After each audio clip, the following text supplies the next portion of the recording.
All right, everybody, welcome back for another deep dive. Today we're going to be looking at something pretty interesting. It's kind of out there, but also something I think a lot of people are interested in, Okay. and that is the history of astrology. Oh, wow. So, I was talking to a friend the other day, Yeah.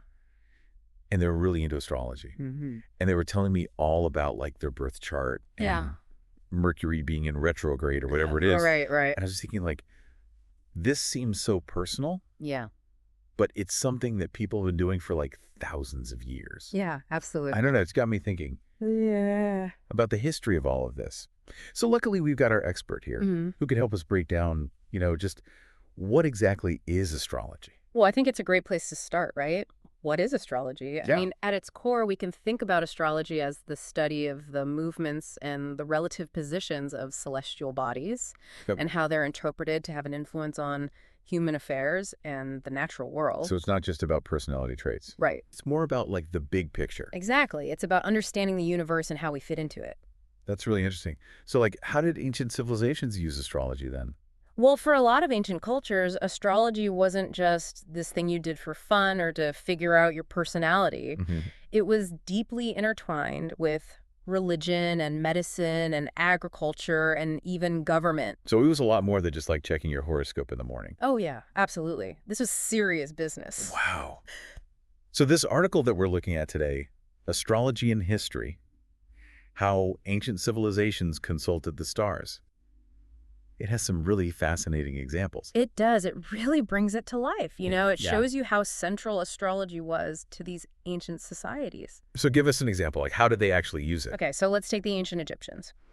They were incredibly skilled astronomers, right? Mhm. And they used their knowledge of the stars to predict the flooding of the Nile River, Okay. which, as you can imagine, was super important for their agriculture. Yeah, the Nile was their lifeline. Right? Exactly. Their entire civilization depended on the Nile's floods to irrigate their crops. Wow, so they were using the stars to literally feed their people. That's right. They believed the stars held the key to understanding the rhythms of nature.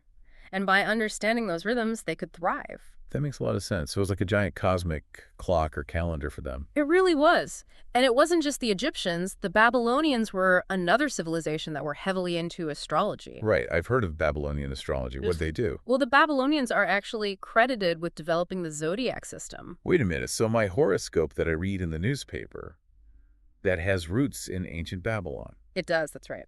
They divided the sky into 12 constellations, which we know as the signs of the zodiac. Wow, and they use this for? They believed that the positions of the planets within those zodiac constellations had a direct influence on the course of events on Earth. So like what kind of events? Everything. The success of harvests, the fate of kings, wars, natural disasters, you name it. So they were looking to the stars for guidance on like every aspect of their lives. Absolutely. They saw the universe as this interconnected web, and they believed that by understanding the movements of the stars, they could get a glimpse into the future. I'm starting to see a pattern here. It seems like these ancient civilizations saw the stars as this really powerful force. Oh, yeah, definitely. They saw the universe as a living being in a way, and the stars and planets were like messengers communicating with us down here on Earth. It's so different from how we view things today. It is, isn't it? I mean, today we have science to explain things like the weather and the seasons, but back then they didn't have those tools, so they looked to the sky for answers. It's fascinating to think about how our understanding of the universe has changed over time. It really is. And it makes you wonder how our current understanding might change in the future. Yeah, I mean, who knows? Maybe in 1,000 years, people will look back at our current scientific theories and think they were just as primitive as we view ancient astrology. Exactly. And that's what makes studying history so fascinating. It gives us a new perspective on our own place in the world. It's like holding up a mirror to ourselves, but through the lens of the past. I like that. That's a great way to put it.